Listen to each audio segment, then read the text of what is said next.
Man arafa nafsahu faqad arafa rabbahu. Siapa yang kenal dirinya, kenal namanya, afalnya, sifatnya, dan zat dirinya, dia akan kenal Allah Subhanahu wa ta'ala. Sumber diri kita dari siapa? Dari nur Nabi Muhammad sallallahu alaihi wasallam. Ruh kita dari ruh Nabi Muhammad sallallahu alaihi wasallam. Maka disebut Nabiuna Muhammad sallallahu alaihi wasallam Abul Arwah. Apa sebutannya? Abul Arwah. Beliau bukan Abul Rijal, tapi beliau Abul Arwah. Karena ruh tidaklah berjenis kelamin. Ruh itu suci, selalu suci. Dia hanya terhijab dan terhalang. Lain dengan kolbu. Kalau kolbu kita maksiat dengan mata, telinga, langsung ada noda hitam di kolbu. Apalagi jika di kolbu ada iri, dengki, suudzon, buruk sangka kepada makhluk Allah, maka ada noda hitam di kolbu.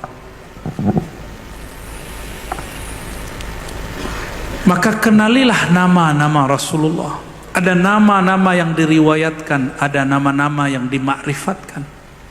Nama-nama yang diriwayatkan banyak sekali. Beliau menyebutkan dalam hadis yang sahih, Ana Muhammad, Ana Ahmad, Sayyid Ahmad Zaini Dahlan, ulama Mekah. Beliau mengatakan, ialah Muhammad, man ismuhu fis sama Ahmad wa fil ardi Muhammad. Dialah sang Nabi, di langit namanya Ahmad, di bumi namanya Muhammad sallallahu alaihi wasallam. Ternyata penduduk langit telah menyebut-nyebut nama Nabi Muhammad.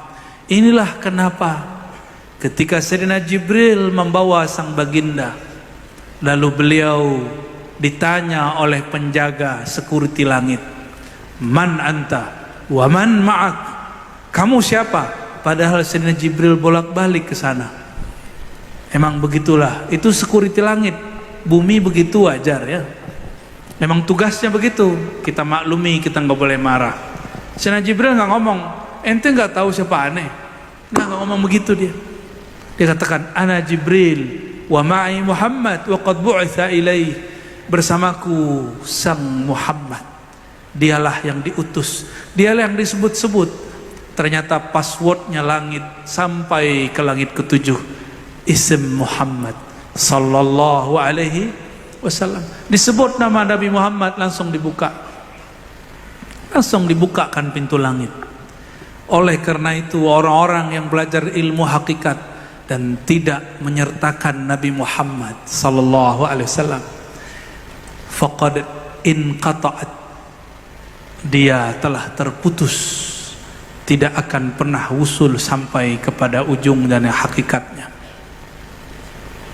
Makanya a'la turuq indallah wa inda Rasulillah sallallahu alaihi wasallam, thariqat tercepat kepadanya adalah berselawat kepada baginda Nabi Muhammad sallallahu alaihi wasallam.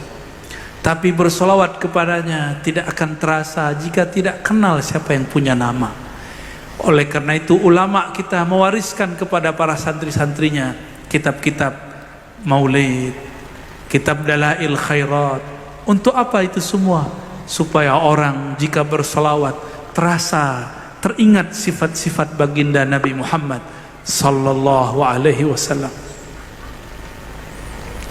Nanti kalau selawat ngelewatin pohon, bacanya gini, salatu wassalamu alaika, salam atas engkau wahai Rasulullah. Kalau lagi lewat pohon ya, wahai yang mana semua pohon, semua batu, semua gunung mengucapkan salam kepadanya. Boleh pakai bahasa Indonesia? Boleh. Rasulullah mengerti semua bahasa. Yang penting kita menyampaikan pesan-pesan cinta. Namun karena kita tidak melihat dengan mata hakikat, kita tidak akan lihat disebut nama Nabi di dekat pohon. Pohon itu sebenarnya senang. Satu kali Rasulullah SAW dibuatkan mimbar. Kita tahu kisah ini masyhur luar biasa, yang membuatkan sahabat yang berasal dari negeri Rum, karena orang Arab tidak punya peradaban mengukir, membuat mebel nggak ada. Nabi hanya punya sandaran biasa, sandarannya terbuat dari pelepah dan pohon kurma. Ketika Nabi pindah ke mimbar, hanna hanina kal ba'ir kan naqah, ada terdengar suara menangis, suara seperti kesedihan ada pada satu benda. Dilihat kiri kanan tidak ada, ternyata yang bersuara menangis itu adalah sandarannya, kayu-kayu atau pelepah kurma. Coba kalau malam-malam, tengah malam kita lagi zikir, terus lemari kita bunyi, kaget gak? Kaget ya? Ada juga yang separuh-separuh gila habis itu. Tuh Lia Eden udah meninggal. Lia Eden itu sholat tahajud. Dia merasa kamarnya sudah dikunci, tapi kok tiba-tiba ada sosok putih di depannya yang tidak pernah mengaku jadi siapa-siapa, tapi diyakini sebagai Jibril. Lama-lama Lia Eden kayaknya nggak puas jadi Lia Eden. Dia lama-lama mengaku, akulah Jibril itu. Naik pangkat dia ya. Nabi Muhammad luar biasa, nggak pernah ngaku jadi Jibril.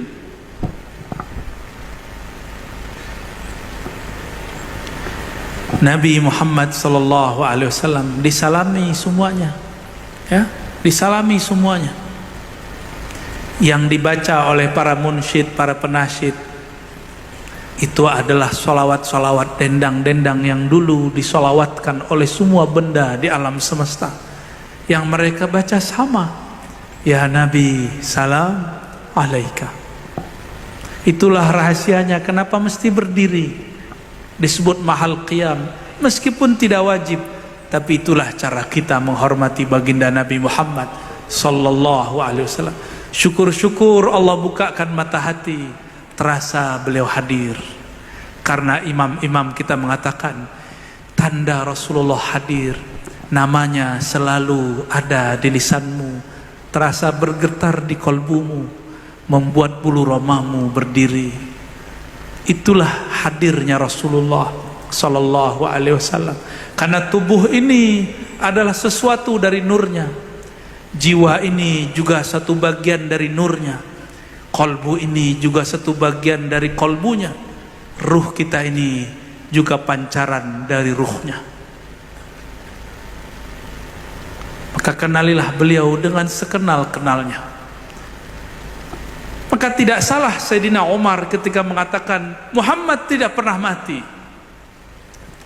Sayyidina Umar sedang mabuk dalam bab hakikat cinta, tapi ini babnya sedang di bab syariat. Ditegur oleh Abu Bakar, dibacakan ayat.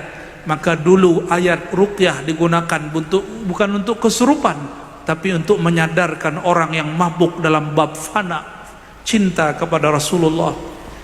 Jadi ruqyah sekarang turun kelas Abah ya, tapi lumayanlah daripada nggak ada ya, karena juga ada ruqyah untuk pengobatan. Tafadhal, silakan. Jika bisa memberi manfaat, kasih manfaat. Falyanfa, kata Nabi, beliau manfaat kepada manusia. Tapi sahabat-sahabat kelas tinggi, ayat dibaca bukan untuk mengeluarkan jin dan syaitan, tapi untuk menyadarkan seorang sahabat dari fana dalam cinta kepada Rasul sallallahu alaihi wasallam. Dibacakan ayat, ya Umar, kata Abu Bakar, karena Abu Bakar juga guru Sayyidina Umar. Kata Sayyidina Abu Bakar, Allah pernah berfirman, afa immata au qutila, seandainya Sayyidina Muhammad itu wafat atau terbunuh, lalu kalian inqalabtum ala aqabikum, kalian akan berpaling, kalian akan goncang. Sayyidina Umar langsung sadar dari mabuk cintanya. Itu sebabnya kalau ada lagi mabuk zikir, itu bacakan aja laqad ja'akum, keras bacanya, atau innallaha malaikatahu. Ada yang zikir nggak berhenti-berhenti, angkat tangan baca إن الله وملائكته يصلون على النبي يا أيها